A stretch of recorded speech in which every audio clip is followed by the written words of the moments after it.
All right, we're coming to you live from a shady place that you don't want to know about. I'm Chris Fraze, trainer at Canine Solutions Training Services in Rye, New Hampshire. Check us out on the web at caninests.com or like us on Facebook. You can get a better idea of what we're all about, what I'm all about. And you can check out our videos. You can do a whole bunch of different stuff. So if you want to catch up on what the hell we're talking about and who we are, that's the place to go, caninests.com.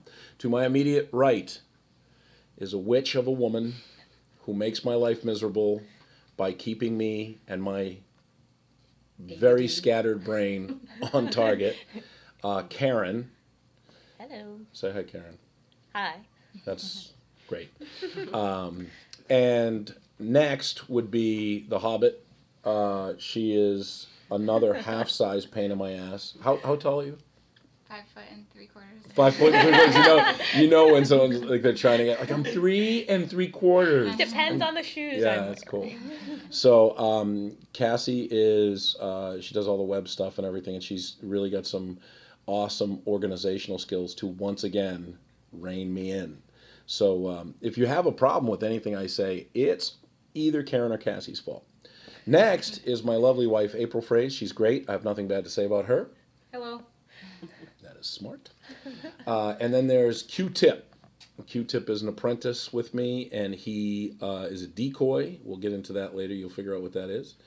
And he does all the research here. So if our facts are wrong, blame him.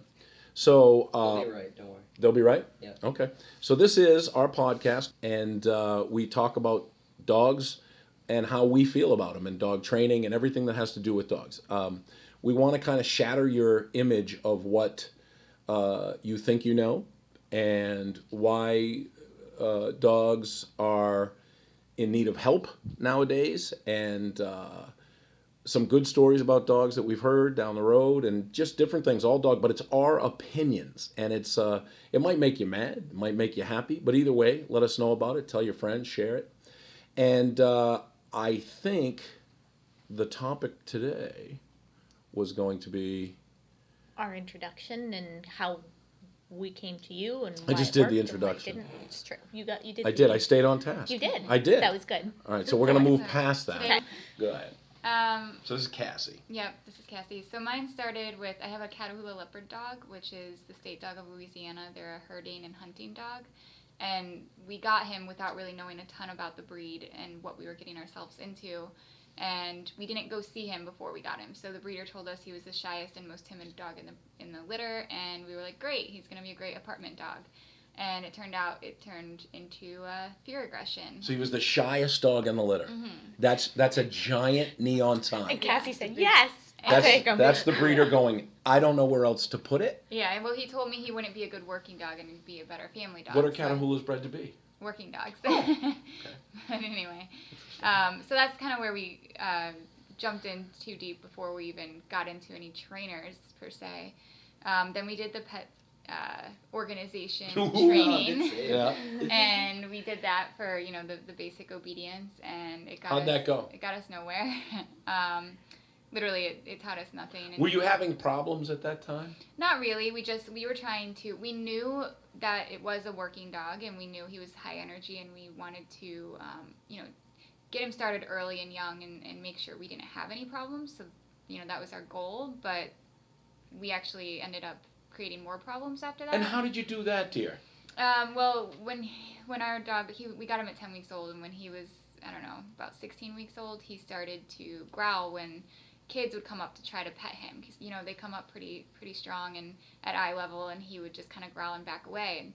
And What'd the trainer tell you to do? he said, "Don't let him back away." So every time a kid would come up to us at that point, we would hold him, keep him in between our legs and not let him move, and pet him and say, "It's okay, Bo, it's just a kid." And Which for everybody who's listening to this, when you do behavioral work, that is exactly how you make an aggressive, fearful dog, or a fear-aggressive dog, is you tell them, I love this behavior of you growling. I love it. And as a puppy, he's not going to go forward. Um, but later on, he did go forward, didn't he? He did. He Be- started to. because that behavior was unwittingly Well, reinforced. by the petting. Yeah, Yes. we unwittingly. So you're saying to me, like, as a dog, if I'm scared of something, and you come up to me and you're like, it's okay, it's good, I'm not going to make the connection that a person would to say, oh, I don't need to be fearful of this situation. I'm going to make the opposite connection. Right, because a dog is not a human being, and that's going to be a reoccurring theme in these podcasts all the time. Is that we live in an age now where dogs are human, but dogs are in a real bind because I say all the time, it's a hard time to be a dog. It's a tough age to be a dog because everybody wants to humanize them. So that fact is one of those little problems that they believe that if they pick it up and soothe it because they pity it or because they want to do good by soothing the dog. Soothe and praise sound the same to the dog. What they're actually doing is reinforcing the behavior, the thought, the feeling of fear. And why is that bad? And what happened with Cassie was that later on, flight became fight. When you run out of room from running away from something, you're going to turn around and fight. Go ahead, Dylan. So I work at an animal hospital as well, and I see this all day, every day. People come in with their dogs, and the dog is terrified because the only time they come to us is when it needs to get vaccines or get its temperature taken or get blood taken or who knows what, but it's never good. So the dog knows something bad's going to happen, and you're in a tiny room, and the dog's in the corner under the owner's lap, and they're petting it and telling it's okay as I'm coming towards the dog. So the whole time I'm thinking, this person is about to get me bit by this dog. And Do you get bit a lot? I You do. get bit a lot? I You do? usually, they freak out when people get bit, so I usually have to avoid it when I'm there. Mm-hmm. What about when you're working for me? No, we do not avoid. Do you get? We do not avoid. That's correct. We get bit a lot. So Cassie, keep going. Sorry. So basically, after we did the pet organization training, that did not work. was it a pet company? Yes, a I pet see. company organization. I see. Yeah, and so we kind of just resorted to YouTube and the internet, and I would, contact the breeder and try to get training, over the internet from him, or just going on Facebook groups and just finding all of these different things to use as training methods. So you went to YouTube University, and then you asked a breeder about training. I did. I didn't ask him about training. I was trying to get more information about, I guess, the breed and what he recommended in his experience with the breed. And there's another funny thing that happens all the time. People think breeds are supposed to be Black and white. Black and white, like their assembly line. Border Collies are this. Jack Russells are this. German Shepherds are this. They are not. And I think you got a red flag with your breeder who said this is a very shy dog. And I've seen Border Collies that act like Basset Hounds and Chihuahuas that act like Pit Bulls, and it's all over the place. You've got to judge each dog's temperament on its own merit. Right. So yeah, after all of that, his issues continued to progress, and things got worse, and it got to a point where he was lunging and trying to, go after people and bite, and we had a couple of close calls. He didn't bite anybody, but we were getting a little bit, we realized things were progressing, we needed to do something more serious about it. So we hired another trainer, and we thought it was going to be great. She came in and told us all about how, you have to be the pack leader, and you have to be the most dominant, in the household, and taught us about some things that we were doing wrong. And, some of the things that she taught us they made sense. It was like, okay, you can't be praising your dog before you leave the house, petting your dog. Pumping him up. Yeah, and then petting him as soon as you come back in. Things like that we were doing, or letting him, sleep in the bed with us or come on the couch and things like that where he was just kind of ruling the roost, I guess you could say. So during that training, I think we did that for about at least a month, maybe 6 weeks, and he continued to progress and get worse, and digress. Exactly. Yeah. Yeah, and we weren't sure if it was the training or if it was his age or what it was, the breed, or just things we were doing wrong or whatever, but it just kept getting worse. And during that time, I think he bit 2 or 3 people, so it just wasn't helping. So he's got bodies on him now. Right? Yeah, and we were just kind of like, it was really discouraging, and we were kind of starting to think about other options for rehoming him or giving him up for adoption, or sending him even back to the breeder. And we were we were kind of at our lowest point with him for a little bit there, and she ended up recommending us to a different trainer. So we're what, on trainer number 3 now? Yeah, Okay. and this one he's I think he's pretty intelligent about training in general, and I think he kind of gave us some good pointers again as well. But I think he was a little bit in over his head with him because our dog's aggression is fear based, and it's just you can't just have cookie cutter methods for a dog like him, and nothing was really taking care of the problems for us. So again, we had a couple of more bites on our hands with this trainer, and we used the e-collar. And Electric collar. Yep. And in some aspects it helped, in some I think it was making it a little bit more exacerbating it a little bit. Making it a little bit worse. So again, we kind of hit another low point, and after the last bite that Bo had, we talked to him about doing a board and train program, and he actually recommended that we rehome him because he didn't think he was going to be trainable. Okay, so you were going to go drop him off for the board and train, and he said he bailed on you. Yeah. Yeah, and see, that brings up something that's really interesting to me, and you guys will keep me on topic. But dog trainers teach the positions of sit, down, stay, heel, and come. They teach agility. They teach different things. They teach things that the dog can do, like sit, right? A behaviorist is different. A behaviorist tells you how the dog's behaving. Now, some behaviorists look at the dog, observe it, and say, okay, that's a play bow, that's fear aggression, and they're right. They're very right about it. But what about interspecies communication? What about how are you communicating with the dog, reinforcing these things? So the human-canine relationship is not understood by either of those two people by and large. So the trainers have a method that they learned at school, or they learned from the guy down the street, or a book, or the guy. And so what happens, they start to do that with no idea what the consequences are, what it means to the dog, or anything. Then the other people, go ahead, April. And also they don't know how to actually read a dog. That's not something that you can learn from a book, really. Yeah, I've run into a lot of trainers that can't read a dog. So I'm not mad at the general public. I'm not even mad at the trainers, because the system is set up so that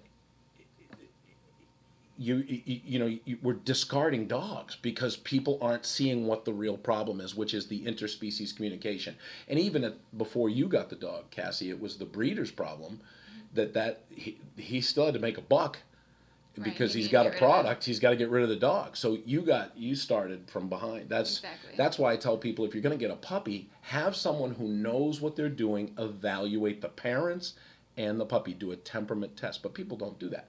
So now you have trainers who know how to do certain cookie cutter things to make a dog sit down, stay, heel, and come and such. And then you have behaviorists who tell you like what kind of medication your dog needs, or I confirm that's fear aggression. And then I think what we do is we're going to take a hands-on approach, and we're going to show you how to fix the things that you need to fix in a way that you can do it.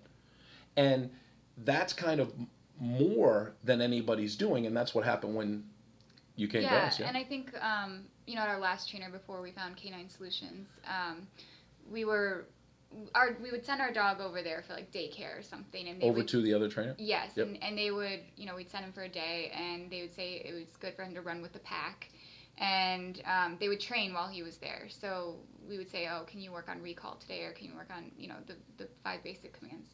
And he would come home and he'd be a little bit better with those things, but we weren't being taught how to interact with the dog. So they were teaching him stuff, and he was learning things, but we didn't understand how to interact with him and how to read him. We had no idea how to read him. So say I'd be walking with him in a park, and his big thing is he's very spooky. So if someone comes up, out of the woods or something, he's not expecting them, he just starts going off and would pull the leash, like almost, pull my arm out of its socket, and I just couldn't even. And you're a huge woman. Back. You are a giant Exactly, woman. Yeah. So 75-pound dog was pretty hard for me to with little to hold Cassie's back. 5 3/4 running after. Yeah. her. And so- Cassie's parasailing behind the dog. So what I would typically do was, after an instance like that would happen, I'd call the trainer and say, "What do I do?" And he would say, "Well, you need to socialize him more." And I'm like, "Okay." So then we'd start going in But more. what and does more that mean? Exactly. So we go in more and more situations where we're putting ourselves in danger, Right, and essentially. so here's the thing for me. It brings up another thing, is that taking your dog somewhere and socializing it with the entrenched meaning of socialization. People don't know what socialization means. Mhm. If you take your dog who's fear aggressive with people and you don't know what you're doing, you don't understand interspecies communication, canine human, and you keep going into the wood chipper, your dog's just learning how to be aggressive with people. Yeah. Yeah, Karen. And we have a whole nother podcast for them. So I should shut up about that? socialization. Yeah. All right, I get it. All right. That's why my wife's holding a sign, stay on topic. So, but that's why I say, and these ladies are working really hard to keep me on topic, but to me, it's a passion. Dog training is a passion. Living with a dog. I love dogs. I love dogs. I love people too. I really do. But what happens is it's all connected. Everything's connected. The socialization and the techniques and the this and that, it's all connected. So when it's hard for you guys to keep me on topic because it's all connected. Right. And you're very passionate about it. Yes. I have the passion for the dog training. So when you finally got to Chris, what made you kind of be like, oh, this might be different? Yeah, so this was our last straw for our dog. We were ready to, if this didn't work out, we were probably going to have him euthanized. So we knew it was we knew it was a very serious time for his life and for ours. So I did some research on the internet and I found Chris through a local web seminar that he was doing, and I reached out and we set up an eval. And You couldn't come to the seminar though. I could not. No. Yep. So but it was kind of cool that I found him that way, and so. We come into the eval and I was not expecting what happened at all. I was, I've been through all these other trainers and they kind of like make you feel good and tell you what you want to hear, I guess, and tell you it's going to get better. And you'll say, oh, they're selling you. Yeah, and you'll say, do you Yeah. have guarantees? How many dogs like this have you worked with before? And I even had a piece of paper that I brought in with me to the evaluation to ask Chris all of these questions. And I never asked him one of them because he kind of led the eval there and basically read our dog and read us and read what we were doing and what we've done and basically I had told you us, at hello. Yeah, basically told us what was wrong with our dog, what was wrong with our approach, and what we needed to do to get him to where he needed to be. So we learned about his methods and his approach to training and how different it was from all of the other trainers that we had seen, and we knew that different in his way was going to be better for us. And I also gave you I worked with the dog. You did, yeah. To kind of show you how quickly you can clear some of this stuff Yeah, up. and we had never seen him react that way before, and like he was, our dog was going off at Chris's children, and Which is okay with me. yeah, If you've met my and children. we also had issues in the past of if we would have an evaluation with a different trainer, our dog would never do anything in front of the trainer. It was always at home, so we couldn't show them, and they, it just never worked out that way to where we could actually have a situation occur to where we could see how it could be corrected by a professional. So it was really cool to see him, take control and make him a better dog just in minutes. I think that was one of the things that really stuck out to me for my eval was Chris saying to me, if it doesn't work and it doesn't work fast, then it's not the right fit for Yeah. you.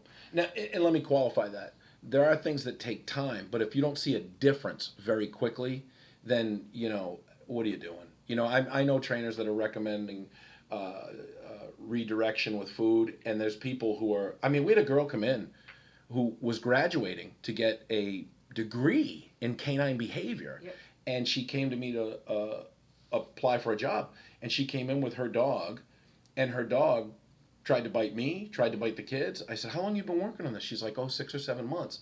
And I said, is it any better? And she goes, he doesn't even want the cookies. And it seems like I'm taking him out more because they tell me to socialize him, but he's biting more people. And I'm like, It's just a bigger I'm pond like- to fish in. I said, so why do you keep doing it? And she said, well, I want to get my degree, and this is what they told me I have Yeah, to do. That's the only way That's- that they teach. Yeah, And that's it. You don't do doesn't- anything else. So it's hard. It is very hard. And I think I'll ask, Q-Tip came too as a client, but I'll ask the clients in the room, who are now my friends and much more than clients, they're pains in the asses. Um, if I had told you over the phone what I was going to do, would it have made any sense to you? Nope. No. We needed to see the way you react with our dogs. Right, and that's Yeah. what people forget is like when you read a book, you can't see what the interaction is. Even on a video, the video's set up with that one specific dog. There's thousands of combinations that could happen with the same dog. It's a fluid situation. You have to be able to read the situation. And today, most people don't understand that, don't believe it, and don't want to do it even.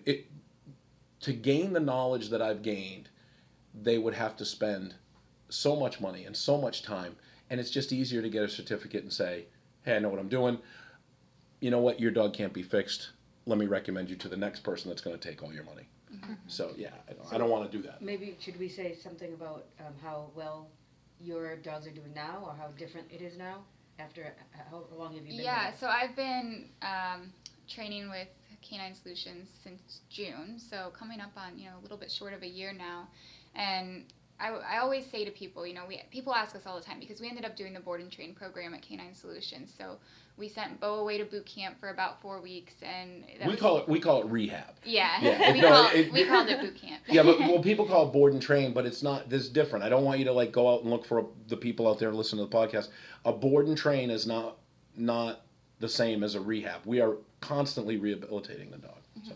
Well, and then you're learning how to deal with the dog, which you didn't get from the other places, right? So you're Right. learning how to do it as well. Lessons. Yeah, so everybody knew, that we sent him away for 4 weeks, and But you came. everybody, yes, so we came once a week, or twice a week, to train with our dog and with Chris, and we were learning.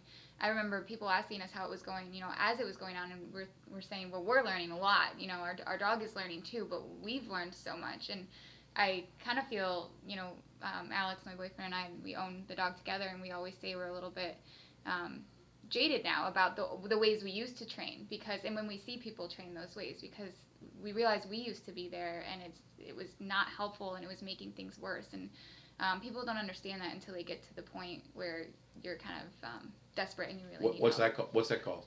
The gift of desperation. The God God gives. problem. Yeah. G.O.D. The gift of desperation. So if someone comes in with a puppy, and I am now stuck teaching some puppy classes, which I hate doing because puppy people just want to make out with their dog. But until you have the gift of desperation, until you're about to get rid of the dog, put the dog to sleep, or what have you, you're not going to listen to how to properly live with a dog. And that's a shame because you could avoid all the problems. Yeah, I wish we would have known, and the things we know now when we got Bo. But for the next dog, we will know, and I'm actually looking forward to seeing how the next dog. I like it. Oh, It's not going to be for a while, but yeah, we still have. I call. What about Bo, the next boyfriend? Yeah, I'll leave Bo with him and get a whole new start from Poor scratch. So Karen, in your experience too, you've been with us for quite some time. Yeah, I think about 3 years now, and just it feels like dog forever. years. I know. I think my situation was very similar to Cassie's, except mine was more dog aggressive with my dog. She was people. We should let people know you have the world's smallest Great Dane. I do. It's a teacup Great Dane, is what I tell people. And how much does she weigh? She's 105 right now. Yeah, but it looks Tiny. like a greyhound with a Great Dane's head. Yeah. She's tiny. And the tail is so long, and not anymore, does it? Wow, it's too soon for that one. All right, so.